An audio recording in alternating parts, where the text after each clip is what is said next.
Welkom bij Extra Journaal, nieuws uit Curaçao, vers van de pers.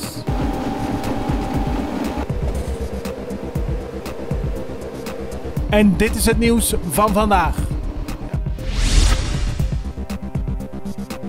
Een verkeersongeluk vanochtend op de Mampurituweg is uitgemond in een moord.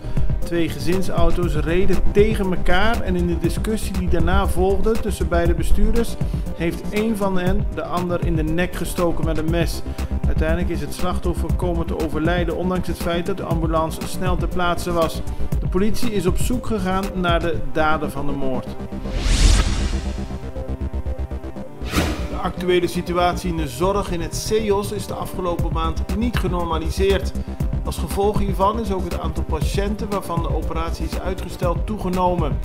Er is nog steeds geen zicht wanneer de situatie zal normaliseren en daarom heeft de Inspectie Volksgezondheid besloten een aanwijzing te geven aan het ziekenhuis. De bedoeling is dat de inspectie helpt het proces van de zorg weer te normaliseren. Dat heeft de Inspectie voor de Volksgezondheid gisteravond bekendgemaakt. Zoals bekend is Surfin Kelly momenteel waarnemend inspecteur-generaal van de gezondheidszorg. Er is nog steeds veel onzeker over de brand in het belastingkantoor op 22 augustus van dit jaar. Maar sinds de arrestatie van een 31-jarige Venezolaan afgelopen zaterdag is er wel meer duidelijk geworden. De brandweer gaat ervan uit dat er een soort bom naar binnen is gegooid die de brand tot stand heeft gebracht. Ook zijn er verschillende onderzoeken. Een van de ideeën is dat er een ondernemer achter de brand zou zitten, maar er wordt ook gedacht aan een brandstichting door 4 ambtenaren van het belastingkantoor die op non-actief zijn gesteld tijdens een onderzoek naar fraude. Terwijl het onderzoek naar de brand in het belastingkantoor verder gaat, zijn de ambtenaren in onzekerheid. Zo'n 200 ambtenaren hebben met de APVO overlegd en willen weten wat zij nu kunnen gaan doen. Ze vinden dat ze te weinig informatie krijgen over de voortgang en willen beter op de hoogte gehouden worden. De nieuwe minister van Economische Ontwikkeling, Giselle McWilliam, heeft laten weten dat er meer controles zullen gaan komen op de prijzen in supermarkten. Naast de reguliere controles zal er ook extra gelet worden hoe de ondernemers omgaan met de OB-verhoging per 1 september. Omdat die OB-verhoging pas is ingesteld en zaken nog heel veel spullen gebruiken die ze al eerder hadden aangeschaft, is er geen directe noodzaak tot verhoging van de prijzen. De minister wil weten of alle ondernemers zich daar ook aan houden.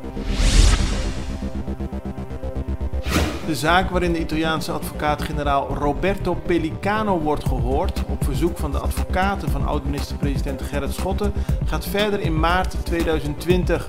Dat is gisteren bepaald. Er zijn nu 14 vragen opgesteld voor Pellicano die naar hem zullen worden gestuurd. De Curaçaose rechtbank wilde op 6 juni van het jaar Pellicano al horen op verzoek van de advocaten van Schotten. Volgens hen zou de Italiaan een ander licht werpen op een deel van de bewijslast die het Curaçaose OM heeft aangedragen bij de zaak tegen Schotten. De spelers van het Curaçaose voetbalteam zijn deze week op Curaçao begonnen met trainingen. Dit allemaal in het kader van de wedstrijd aanstaande zaterdag om 6 uur 's middags in het stadion Ergilio Hato tegen het nationale team van Haiti. 3 dagen later moet Curaçao in Haiti tegen het team spelen. Het gaat allemaal om de voorbereidingen voor de Nations League. Curaçao heeft afgelopen jaar een goed seizoen achter de rug en wil proberen die lijn voor te zetten. Dit was Extra Journaal met nieuws uit Curaçao in het Nederlands elke doordeweekse dag. Tot de volgende keer.